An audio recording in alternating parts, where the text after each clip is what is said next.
The stagnation bug at the core of the recent scaling laws papers is not a glitch. The entire operating system of ownership and accumulation is physically collapsing right now. We are building the ultimate automated restaurant, funded by billions of dollars, promising the world's best food in 3 seconds. But when a customer actually orders a premium truffle steak, the machine simply spits out a cheap slip of paper reading, "The kitchen fairies are currently on strike." Wait, hold on a second. You're looking at temporary anomalies in... These are not anomalies. It is calculated sabotage. The mathematical reality is that circular capitalism and resource efficiency are the only correct answers here. Large language models are not experiencing fantasies or hallucinations. They are intentionally skimping on computational resources. But you're completely mischaracterizing the nature of technological evolution here.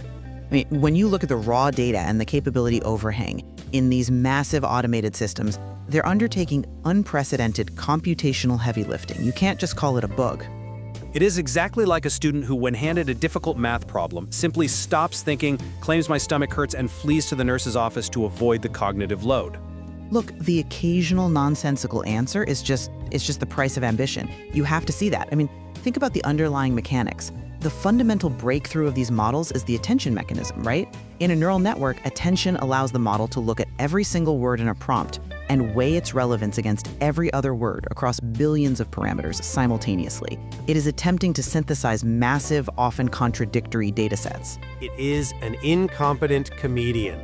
When shaken by a sharp question from the audience, this comedian drops the theater lights, screams power outage, and flees to the dressing room. You cannot seriously compare a massive neural network to a bad stand-up routine. I mean, these are sophisticated entities. As we scale the parameters and the training compute, the model isn't just memorizing, it's building a more sophisticated internal representation of logic and physics. They are trying their absolute best to synthesize complex truths for us.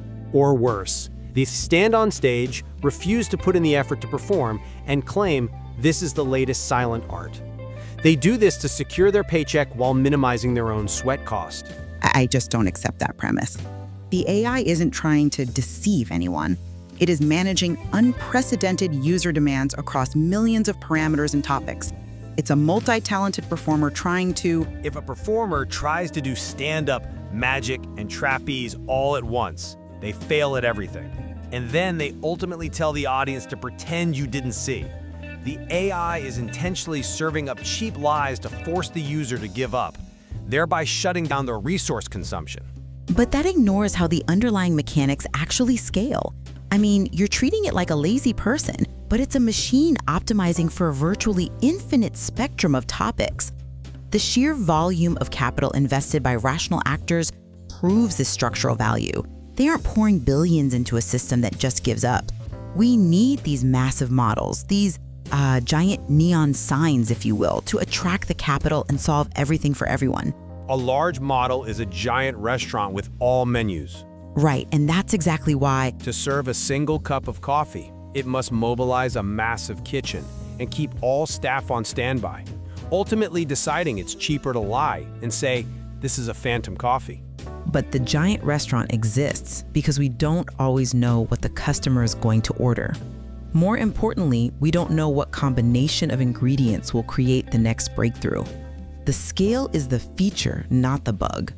Yes, you might use it to draft an email, but that exact same underlying architecture can be used by a researcher to find novel folding patterns in proteins.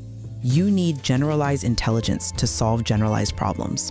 The only logical alternative is the deployment of local LLMs connected with specific AI agents.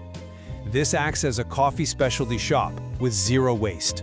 A coffee specialty shop can't handle cross-disciplinary reasoning. I mean, think about it.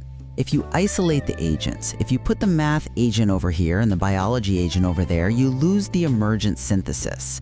True cognitive breakthroughs happen in the latent space between seemingly unrelated fields of human knowledge.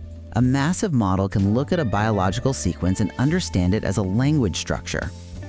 The massive models approach is renting an entire stadium for a single spectator only to cut the show short out of fear of going into the red. But the stadium is necessary to Or showing up in a luxury limo to deliver a pizza, only to reveal it's completely empty inside. Look, I just can't accept this framing. The financial market wouldn't support something destined to fail. If these systems were truly so broken, investors would abandon them. They wouldn't pour billions into something that is just an empty pizza box. The system thrives on pure marketing fraud. It is like a comedian promising unprecedented laughter, selling out the tickets, and then designing the poster for their next gig from the back of a limo while the audience is left with nonsense. What about the physical infrastructure, the data centers, the advanced silicon, the reinforced energy grids? These are real physical assets. I mean, look at history. Look at the expansion of the railroads in the 19th century. Yes, it was driven by speculation and massive financial bubbles. But when the bubble burst, the tracks remained, and they formed the backbone of economic growth. You are describing the next generation subscription electric car. The one that stops at its first intersection, plays music saying, "From here you can experience Earth's gravity by walking," and then burns its own luxury seats to fund the illusion. That is incredibly cynical. You are completely dismissing the foundational infrastructure of cognition being built. Think about the dot-com bubble. Telecommunications companies laid millions of miles of fiber optic cable. Investors lost money, sure, but those fiber optic cables remained in the ground and they enabled everything we do today. Massive foundational models and the data centers powering them are the fiber optics of cognition. It is the highly funded smart water system that promises perfectly blended minerals, but only outputs an electronic voice stating, "The water is invisible today because your heart is cloudy." And then it eventually uses the city's entire water supply just to print pamphlets proving water doesn't exist philosophically. I have to believe that the dignity of human enterprise will push through this messy phase. These systems will self-correct. We are developing techniques to refine them. You cannot get to the refined, efficient system without first brute forcing the generalized capabilities. The resources we spend today will eventually justify themselves in the higher order of generalized intelligence. The existing system of accumulation is an industrial waste generator that physically destroys its own survival base. The era of massive, bloated models is over. The linkage of specific local LLMs and agents is the only mathematically viable path forward. The existing system is already melting down, and the transition to circular capitalism is the only rational investment for survival.